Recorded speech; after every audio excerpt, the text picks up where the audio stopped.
Looks like they lost shingles during the storm. Or someone did.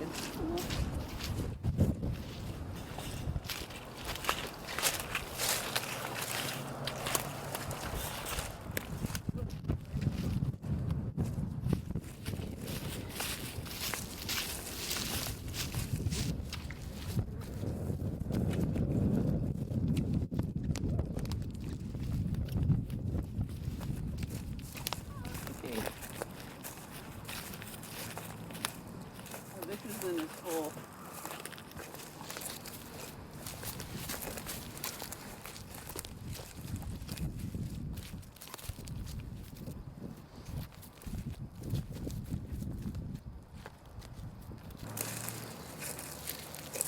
So tell me about this place. This is where my ancestors are buried. Actually, it was grown. It was completely grown over, and we came in and we took down several trees and cleaned it up and tried to get it to where we could take care of the cemetery once again, because we just past generations had kind of let it get too overgrown. So you said somebody came in? Who came in and fixed it up? Our family members came in and fixed it up, and then the Confederate Sons of America came in and replaced the tombstones for the Confederate soldiers that are buried here. Members of your family? Yes. Yes.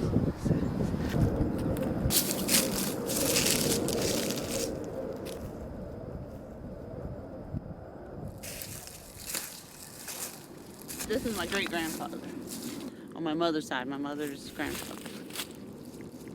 Well, the house is falling. That older farmhouse that's right set over there is falling down. That was his home. That was my great-grandparents' home. My parents still live on this road too, and the rest of my family is Henley, and they live further south in Pungo.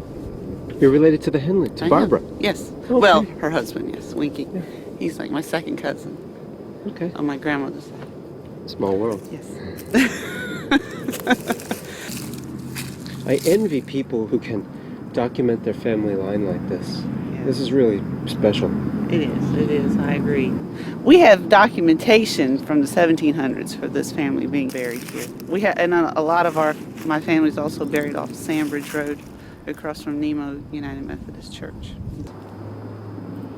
One of my co-workers, she asked me which side of the war my ancestors fought on. I said, which side do you think they fought on? Oh, that was funny. Do you get that a lot? I do. People don't realize it. They don't know history. They don't realize this was the capital of the Confederacy. Do you ever get negative reactions from people who are not local? You do, because, you know, there's a lot of people from the north of here. And of course I never condoned slavery, but I mean, this was part of their culture. This is where these people grew up, and they were just fighting to hold on to home.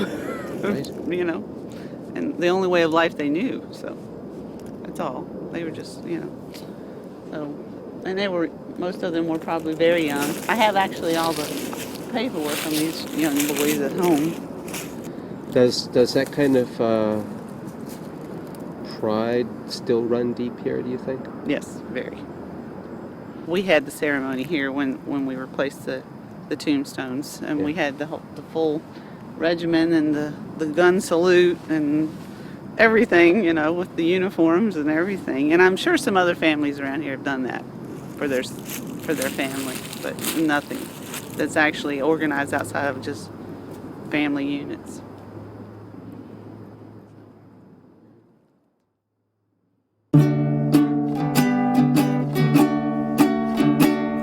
Meet me at the stoplight down in Pungo. Be there by 8:30 if you can. You'll find this country girl at the crossroads of the world, where Indian River crosses Princess Anne. We find it to be a friendly place, although since so many of the older families are related to each other, they know each other very well, and sometimes newcomers have a little difficulty adjusting, although we who are from Pungo feel like we're very welcoming. It's a wonderful place. It's a wonderful place to raise children and have them have a sense of family and community and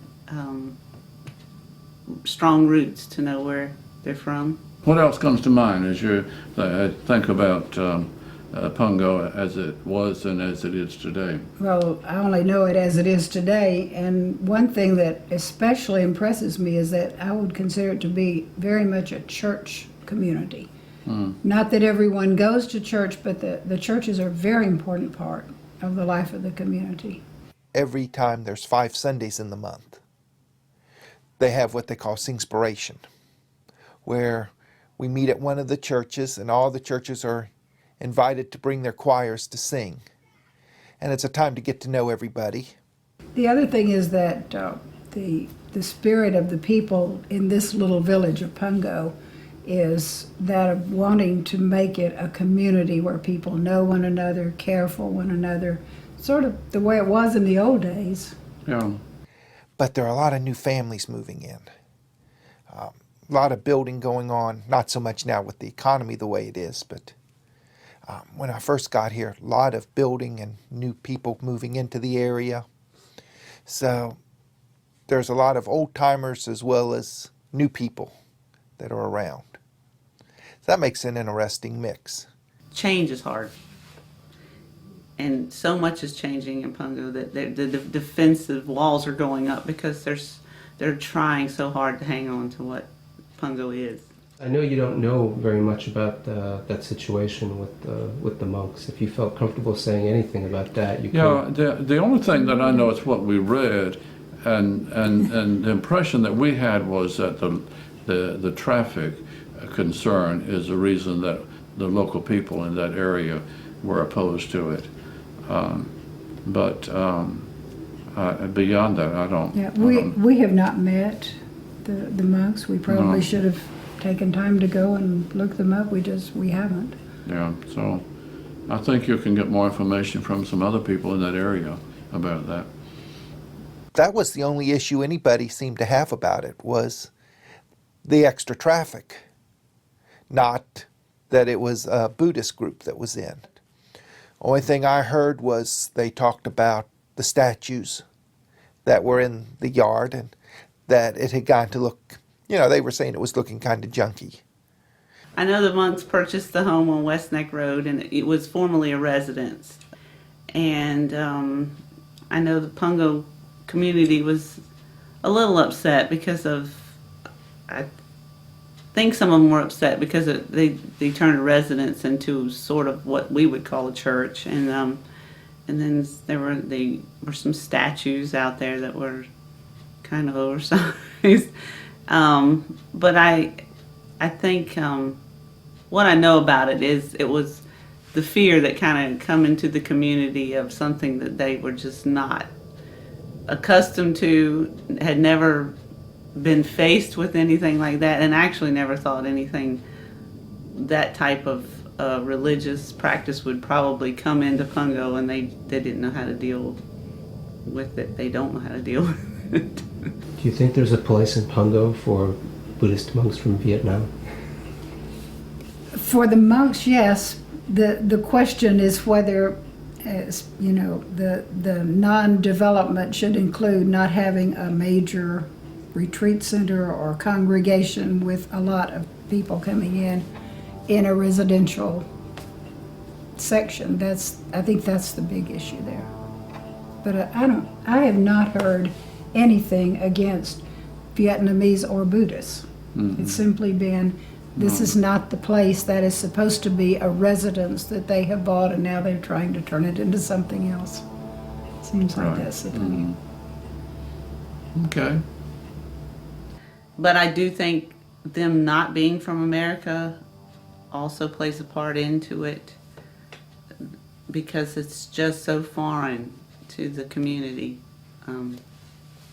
There's like 4 or 5 churches in Pungo, and most of them are Baptists or Methodists, and that's what you grew up as. And it's it's the fear of the unknown, of maybe having their children exposed to that religion and not knowing how to explain it or how to counteract it.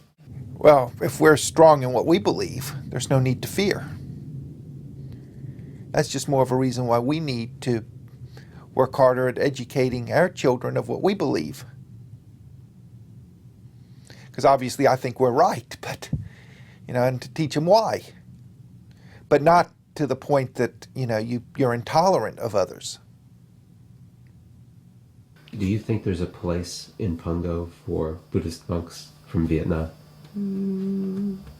I think.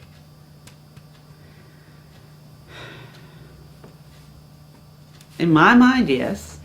As long as they are willing to embrace the culture around them and not close themselves off from the people, then I think they could live harmoniously in Pungo and be there as part of the landscape. I'm not sure they would ever actually become part of the culture, but there's hope, maybe. Do you think there's a place in Pungo for Buddhist monks from Vietnam? Yeah. I think there would be. I mean, I'm sorry it's happened that they've had to leave.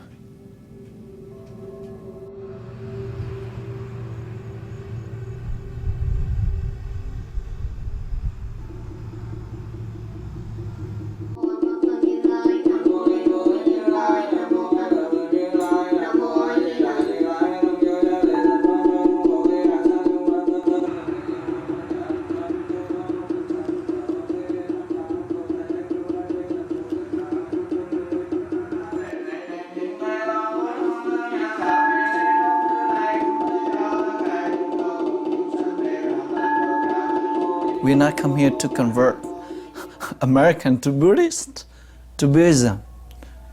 We come here to help the people who like to study something they didn't have a chance to study before. Like Thích Nhật Hạnh, he told that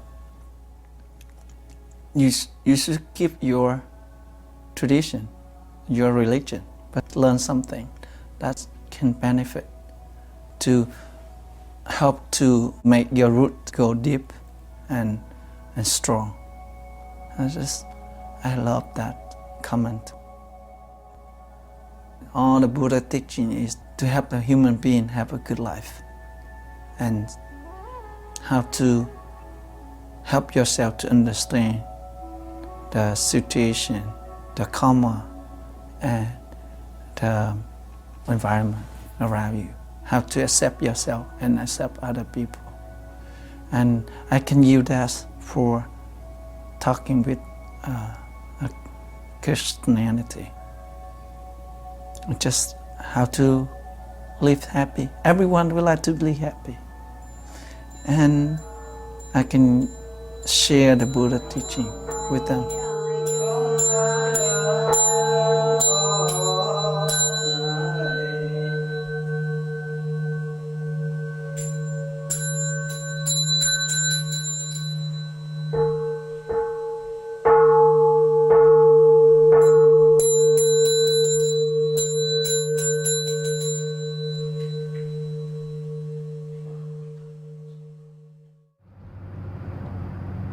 So what had happened was, before I got involved, they did obtain a conditional use permit from the city, but only for 1 year. And the permit expired. And the city, back in August of '08, was not going to extend the conditional use permit, which meant basically that the monks had to stop worshiping. And I thought it was odd from the very beginning that the city would permit the use to go on for another year and then all of a sudden just draw the line in the sand, if you will. And I think the reason for that is that there was opposition from neighbors about that. Good evening. We, the Buddhist monk who practice Buddhism with compassion wisdom and nonviolence. We would like to continue our teachings of Buddha with those who are interested in Buddhism. Our traditional are different from other in the area, so people might be confused the way we practice. I hope that the city council member will make a good decision and proper decision that will bring benefit to everyone. May all be well and happy. Thank you. I was at the Planning Commission meeting on the 13th of this month, and most of them came up with the general complaint that they were worried about the activities at the monastery bringing down their property values. Some of these houses are more than 1.5 miles away on the other side of Princess Anne Road or on the other side of West Neck Creek. It just doesn't seem to make any sense to me. And when there's a trailer park nearby and a concrete business right up the street, and an old rundown abandoned barn across the street, these people are good, decent people. They're good, decent neighbors. And one gentleman complained that he didn't like the statuary in the front yard because he thought that it looked like a junkyard. I live across the street from a man that's got 5 or 6 old junky cars in his front yard. I know what it is to truly live across the street from somebody that's got junk in their front yard. So the neighbors should be thankful that the monks are there, because they couldn't ask for more peaceful, kind, and compassionate neighbors. The request for a 2-year extension of this resident for a large educational center is not consistent with the existing land use, the view shed, and expectations of the rural property owners. This is an agricultural zone area, so what would you expect? You expect large farm equipment operating early and late with noise and spray. You would also expect aromas associated with the horses and food animals. The application is not this. It's not compatible. This is very difficult. And absolutely, I have no belief that this city is intolerant and the people in this city are intolerant. And I have absolutely no belief that there's prejudice involved in the concern for the people who have questioned this. I think they've made very plain that this is seen as a land use issue. And I think what we've heard tonight from the folks who have come to question this has been a steady accounting of people who did their due diligence when they purchased their homes, and purchased their homes based on what our comprehensive plan and our land use policy said. And they clearly said that these folks could expect residential in this area or either agriculturally compatible uses. Given our comprehensive plan, given our zoning requirements, given the clear action that the council took last year, I would move that this application for extension be denied. Mrs. McLennan. Motion by Mrs. Henley, seconded by Mrs. McLennan. Are we ready for the question? By a vote of 8 to 2, you have denied the application for the Buddhist Education Center. Ooh, that was a shock. Yeah, we were kind of flabbergasted because we were in the meeting where that city council meeting there, and the people came up and they gave all of the information, and everybody seemed to be very forthright about it, and everything seemed to be going real well. And then all of a sudden it was like, yeah, this is good, yeah, that's good, yeah, that's good. And then all of a sudden they said, oh, sorry, no, we're not going to do it. And it's like, how can you say no when you've got all this information and everything was done according to what you asked to be done? Yeah, they had a list of stipulations that they had asked the temple to comply to, and every item on the list that they asked about had been taken care of. Looking at the strictly as land use decision, the staff write-up says, it says concludes the applicant is in compliance with these conditions. However, the neighbors disagree on a number of them. Can you tell me how the staff arrived at the conclusion that they're... What we did is, after you approved it last year, the planner who handled this application went out on site and counted the number of statues, and we documented that. When we went back once we had a recent complaint that there had been more added, it looked to us like there was the same number of statues, but they had been moved. Some had been moved out front. The condition doesn't say they can't be moved. It said they had to meet the setbacks, and they do all meet the required setbacks. The other big one, of course, is the number of people who visit the site. What we've done, we checked it sporadically throughout the year, at least once a week.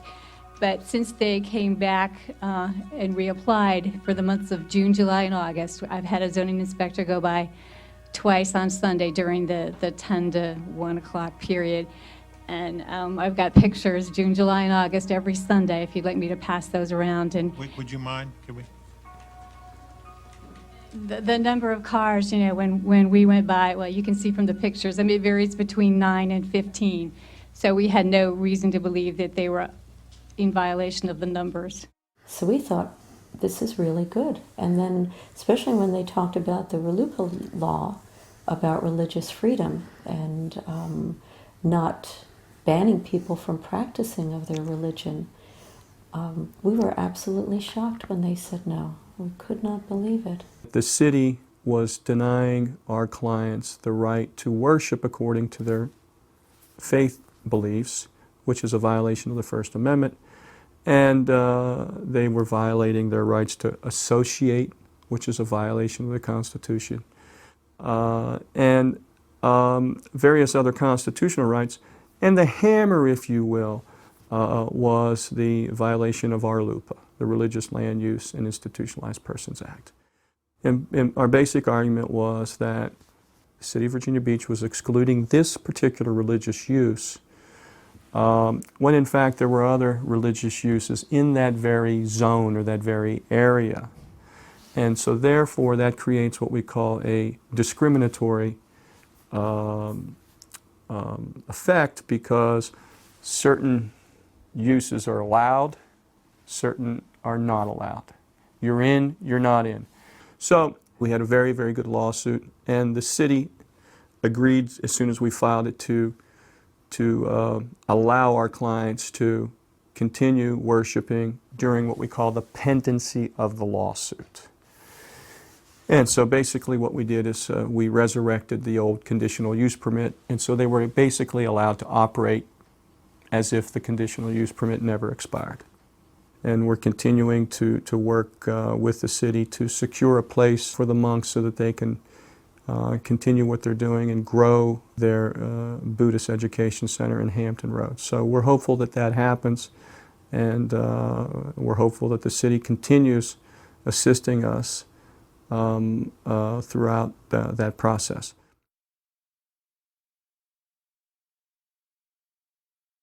The temple is just the place for us to practice. It's not the whole situation. The situation is the temple in our mind. The thing we think different from the reality. From the Buddha teaching, that's the world changing, the body changing, and the mind changing. Everything is changing. But I would like to keep that idea. That's okay for them. We don't argue, go there and argue with them. Oh, you have to change. But they will realize that changing is on progress. And you can see that on the road. They build more house. Well, I believe wholeheartedly in preserving the culture of Pungo because it's valuable. It's valuable to this entire city, and But I believe that as people from Pungo, we have to be willing to expose our children to other religions and other cultures and make them aware of their value, because the world's getting smaller and we can't stop that. We can't live in a little society that may see an outsider every week or once a month. That's not going to happen any longer. The important thing is how to teach the new generation, the next generation, to keep the good thing. And some of the thing that many generations before now we couldn't apply in this moment, in this time. So we have to adopt something new. We have to step up to the plate and teach our children that we can still maintain our culture, our values, our quality of life. It may change, but we can still hold on to those values, but respect and learn about other cultures. I've tried to do that with my children, and I think we've been very successful in exposing them to things, because I don't want them to be narrow-minded and closed thinkers. I want them to be open to the world around them and to learn and grow. Like us, when we came to America, we couldn't bring all the Vietnamese tradition here to apply to a new environment. We have to change, but we not lost ourselves. And the people who are from here, I think, they would like to keep their way of life. We respect that. I've been exposed on a very small scale to other cultures, and there's things I've learned that are very valuable, and they're just not part of my culture. But that doesn't mean we dismiss them. We try to glean things from other cultures that can benefit us, and as a society grow and mesh together and become better people, hopefully. More tolerant. Impermanence is everywhere. That's the universal law. But experience by ourselves very important, not the language. The language is impermanent, but how we see it is important. And when things happen, we accept it. We see it like it's the reality. And whenever we see that thing happen, we don't get frustrated. We don't feel uncomfortable. Just let it go.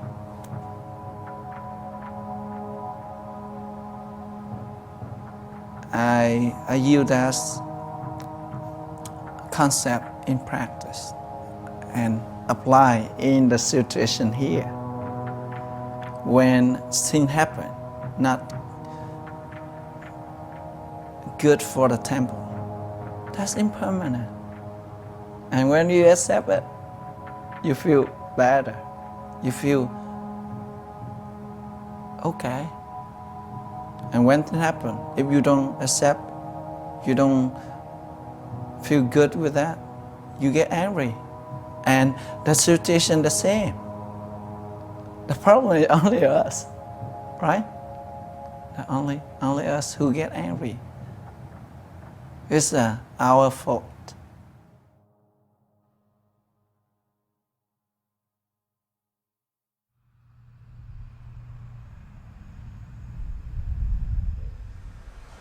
I think in another way in USA, like when they got problem, the community support to solve that problem. But in our culture, like you have to have a root. They say have a root because you don't have a big root. How can you keep the tree stand? It's a difficult another culture. So the temple they need the root. The foundation. The foundation, the good foundation. How many supporters do you think you lost Oh, we because lost of the a trouble lot. with the city? We lost a lot. Right now we have almost like 20 something. How many? How Right many now, percent? The percent? Yeah. I think more than 50. More than 50%. The percent we lost is not important, but the how to say the trust. feeling, The the feeling feeling. of the follower, because the percent usually it's up and down. The percent sometimes they're busy, they're not busy, they cannot come, but the feeling, the feeling is very important. It's very easy to understand that the monthly donation. In 2007, we have a long list, but it's now just this monthly donation and the cut. You have to leave this house. Yeah. That's certain, right? Yeah. Okay. It's being sold. I saw the sign outside. To the bank. By the bank? Yeah. Okay. And The next foreclosure in November 20. okay. We can negotiate with them to get a little extension time. I think maximum around two months. So you may be in here until next year. No, Yeah. I don't think. The end of this year. I think The end the of this end year. of this year. And you're hoping to go to Salem Road in Virginia Beach? Salem Road is the target.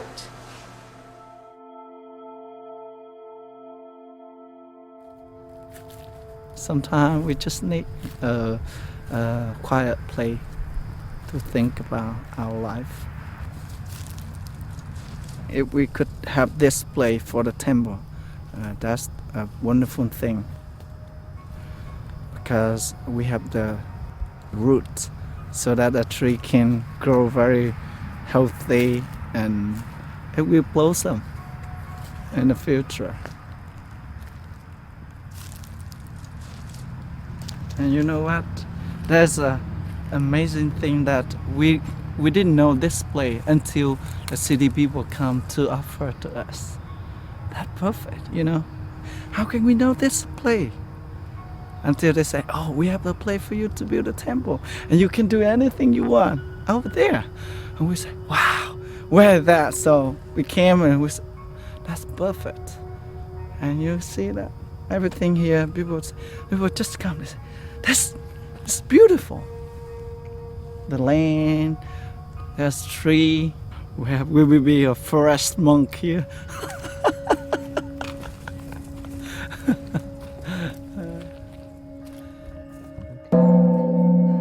The temple is for everyone, not only all Vietnamese. Although Vietnamese now is American too, right?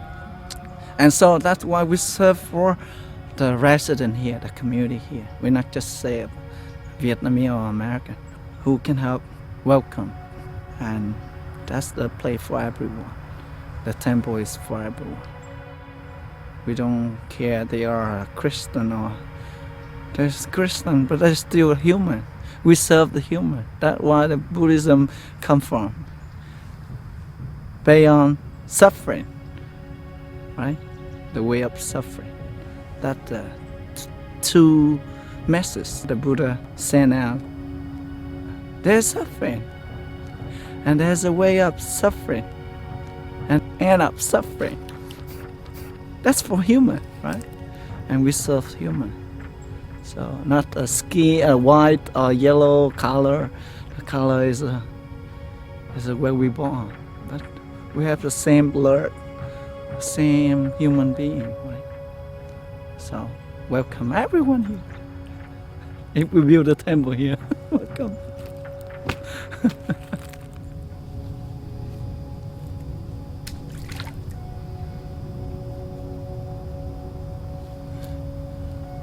It's disappeared. It become blur.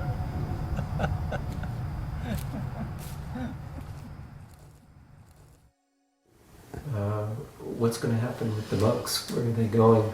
How is this going to play out? What are your hopes and fears? Well, we've told them we have a futon available in our Florida room. Lots of people have offered rooms to them because people want them here. I think it's all going to come together. I try to look at things that when an adverse situation happens, it's to help us get stronger, maybe band together a little tighter and work harder to make something happen that we think is important to have. And I think that's important to have, and I know there's a lot of people who feel the same way. So my hope is that's going to bring everyone closer, and we're all going to work together harder, and it's going to work out good. Yeah, one of the really nice things about this is that we're beginning to discover each other in this adversity that we're facing. We're beginning to find our faults and our places that we excel. And we're beginning to find our little niche in where we're at with the ongoing, whether you want to call it comedy or the divine play. The divine play, yes. Well, you know, one of the really good things I think that's happening is that getting all of this out in the media, the TV and the newspapers, so many more people in our community are becoming aware of their presence who didn't know of them before, and they're so happy to hear of them. So it's really a good thing.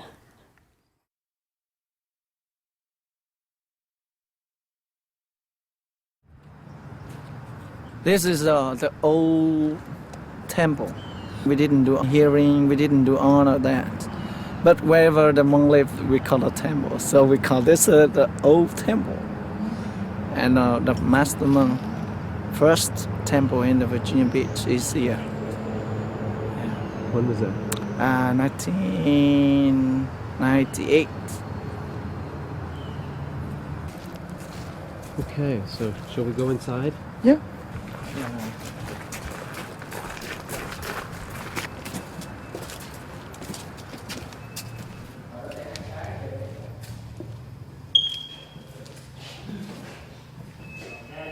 We ran this place for moving back for temporary, waiting for the land from Salambro. So this was the site of the temple before you moved to Pungo? Yes. And now because of the situation over there, you'll be moving back? Yeah, for temporary. And the owner just say the temporary, we have to move out, we have to find a place. Yeah. So Are you happy about coming back here? Yes, because better than we don't have a place to live. So what is some of the work that's being done now to fix it? Yeah, we do the electrical, we do the cleaning. We can have the classroom here. We can have this area for the classroom. When people come here to study, by the time they can meditate here, they can enjoy the environment here. How do you think? Looks good. Yeah, we have enough room for the class.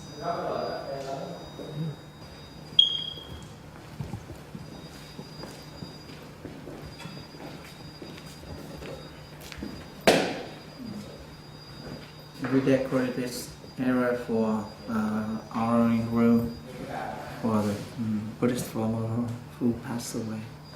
We can decorate right there. So you'll have the photographs and candles and incense and all that over there? Yeah. Are some of the Buddhist followers a little bit upset about having to move the honoring room from one place to another? Yes, of course. Because because whenever people pass away in our tradition, that we should keep stable and move all the time.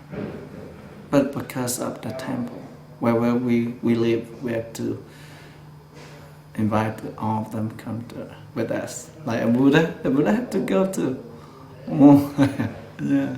I see you have a Buddha statue in here. Yeah, for Chú Khỏi, because he would like to protect this area.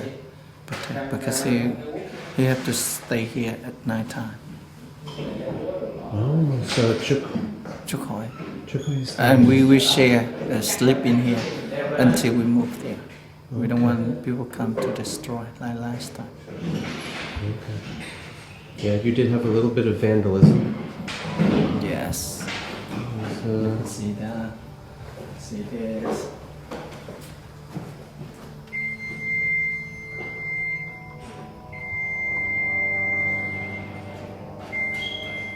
See this? The wall. The window. They broke this window too. Yeah, this is a temporary window, not a real window. The real window had to be like this, and they broke it. And they just put temporary. How much damage was done altogether? Oh, the building. They destroyed the whole building. Yes. I can show you one of this. I see that.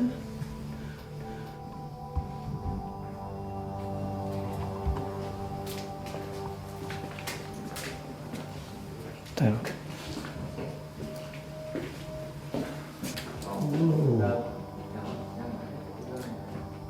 How much is it costing to repair the whole thing?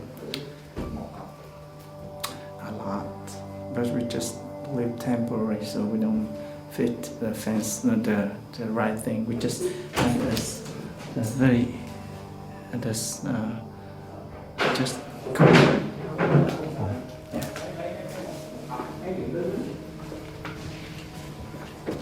See that? Destroy all the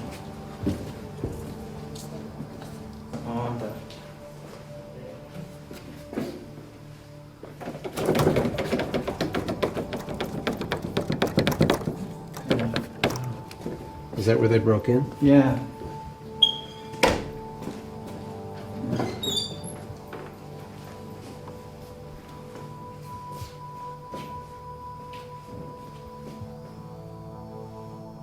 Over there too. See that?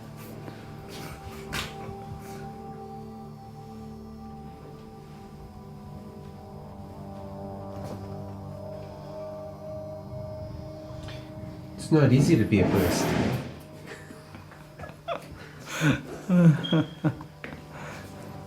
I think they're very angry. They're very angry. That's the way they do it. We know that they are angry. They're unhappy. So we understand and just let it go. You don't get angry? Because that's the way we practice. We get angry that we have problem, right? Not other people. But all the time people get angry, they blame other people. Because of you, I get angry. But they never see that they have angry inside. If the external thing happen, but they don't have angry, that's still okay, right? Do you think that when you move back in, you'll be safe? That's okay. When we live here, that's okay. No problems? No problem.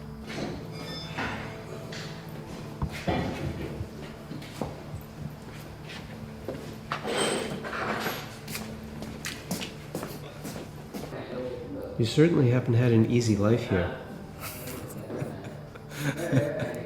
A lot of challenges. Yeah, that's make us stronger. Yeah, because in a hard situation, we have to practice more. And if we overcome, we succeed. Life is pass or fail. If we overcome, we pass. If we get angry, we fail. And we understand also. We try our best to stay calm, to practice, and everything is okay.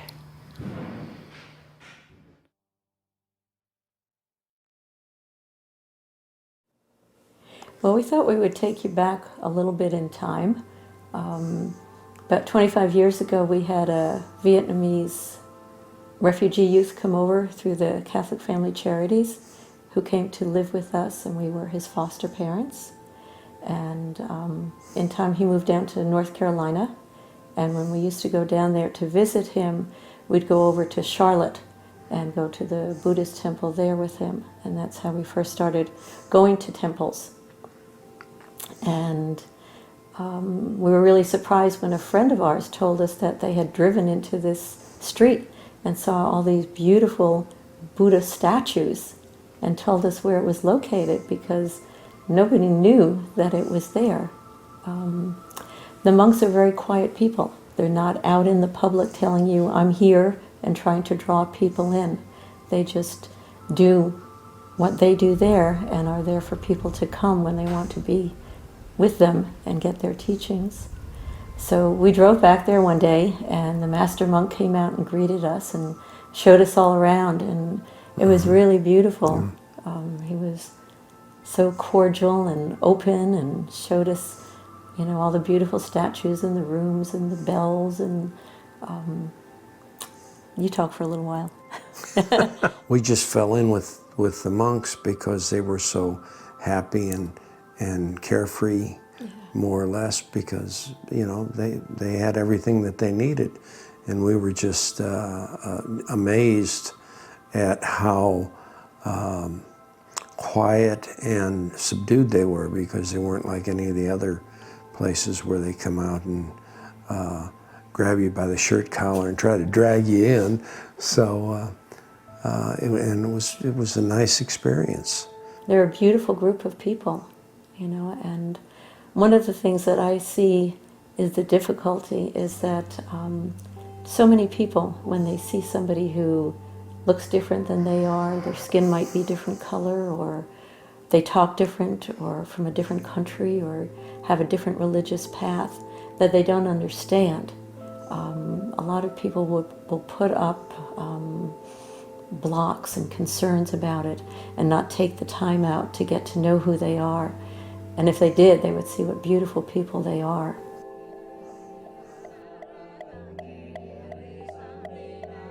Our son just recently brought his fiancée from Vietnam over to this country, and they just got married at the temple.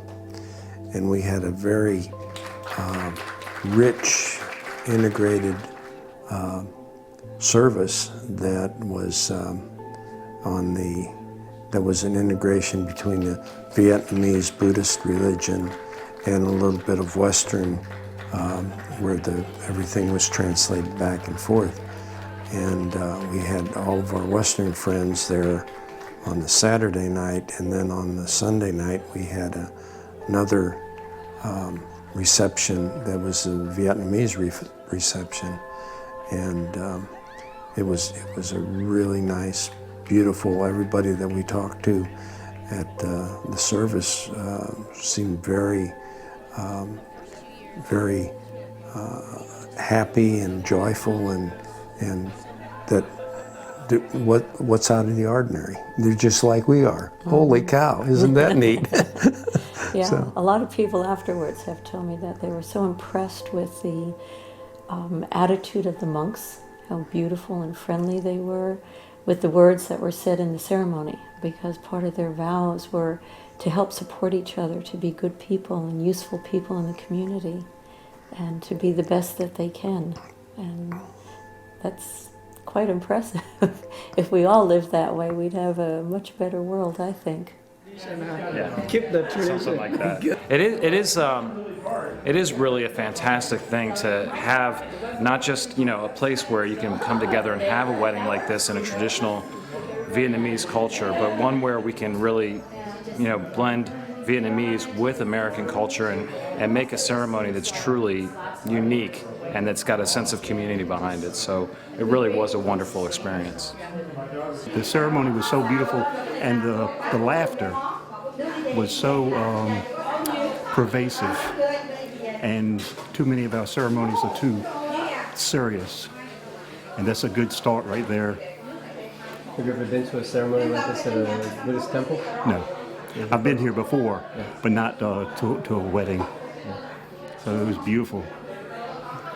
Other faiths should be invited to see. There's nothing to fear. You know? It was a wonderful ceremony. I was really touched by all the beautiful things that they had to say, and I'm so happy for our son and for his wife and daughter. They're a great family, and I'm so thankful this temple was here, for us to have it here. It would not have been the same.